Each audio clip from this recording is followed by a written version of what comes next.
প্রশ্ন করবেন মোহাম্মদ ইমরান। আপনি প্রশ্ন করুন।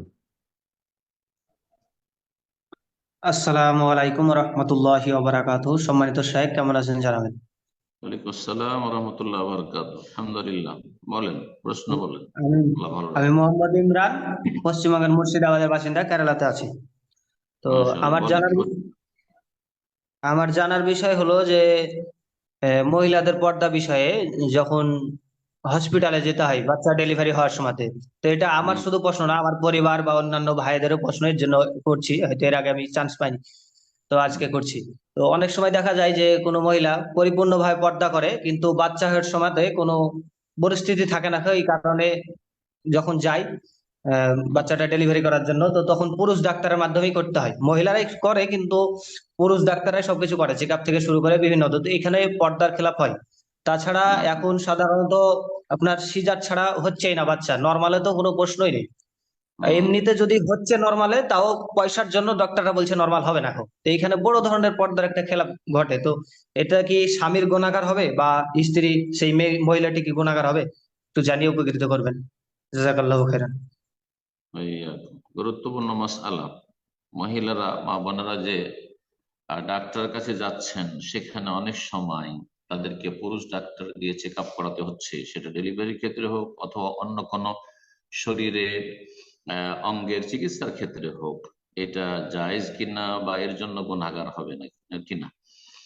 তো এই ক্ষেত্রে বলবো, প্রথম কথা, যথাসাধ্য আল্লাহ যেহেতু বলেছেন ফাত্তাকুল্লাহ মাস্তাতাতুম সূরা তাগাবুনে, যথাসাধ্য আল্লাহকে ভয় করো। নবী সাল্লাল্লাহু আলাইহি ওয়াসাল্লাম বলে, যা আমার তুকুম বিআমরিন ফাআতু মিনহু মাস্তাতাতুম, তোমাদেরকে যখন কোনো নির্দেশ দেব, হিজাব পর্দার নির্দেশ দিয়েছেন, বেগানা পুরুষ থেকে দূরে থাকার নির্দেশ দিয়েছেন, আহ তো ফাআতু মিনহু মাস্তাতাত, যথাসাধ্য সেটা পালন করো, বজায় রাখার চেষ্টা করো। জি।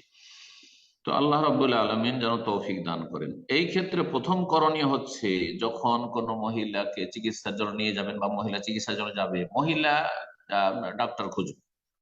মহিলা ডাক্তার যদি মুসলিম হয় 1 নম্বর, না হয় অমুসলিম। মুসলিম পুরুষ ডাক্তারের তুলনায় অমুসলিম মহিলা ডাক্তার উত্তম। 2 নম্বরে স্থান হচ্ছে মহিলা চিকিৎসার জন্য অমুসলিম মহিলা ডাক্তার, মহিলার চিকিৎসার জন্য। যদি সেটা না হয়, তো 3 নম্বরে মুসলিম, যথাসাধ্য মুসলিম আল্লাহ ভীরু, যথাসাধ্য চেষ্টা করুন আল্লাহ ভীরু, যে ততটাই সে আপনার উন্মুক্ত করবে চিকিৎসার ক্ষেত্রে, যতটা উন্মুক্ত করার প্রয়োজন, যতটা দেখার প্রয়োজন ততটা, তার বেশি দেখবেন না, অসৎ নয়। এই রকম যথাসাধ্য চেষ্টা করে এমন মুসলিম পুরুষ ডাক্তারের কাছে চিকিৎসা করেন, এটা হচ্ছে 3 নম্বর স্তর। সেটাও যদি না পাওয়া যায়, কোনো মুসলিম পুরুষ ডাক্তারও পাচ্ছেন না, তাহলে তখন অমুসলিম পুরুষ ডাক্তারের কাছে যাওয়া যায়, যেটা 4 নম্বর স্তর। একেবারে নিরুপায় হলে তবে চেষ্টা করতে হবে। তারপরে আপনার কাছের শহরে আপনার হয়তো ডাক্তার পুরুষ ডাক্তার, কিন্তু একটু দূরে গেলে অথবা একটু বেশি পয়সা খরচ করলে, আর আপনার পয়সা আছে আলহামদুলিল্লাহ, এমন নয় যে অভাবী মানুষ, আর মহিলা ডাক্তার পাবেন, শুধু মহিলা ডাক্তারদের ডেলিভারি হচ্ছে, তাহলে জায়েজ নয়। কারণ ফাত্তাকুল্লাহ মাস্তাতাত, যথাসাধ্য আল্লাহকে ভয় করার খেলাফ কাজ করলেন আপনি।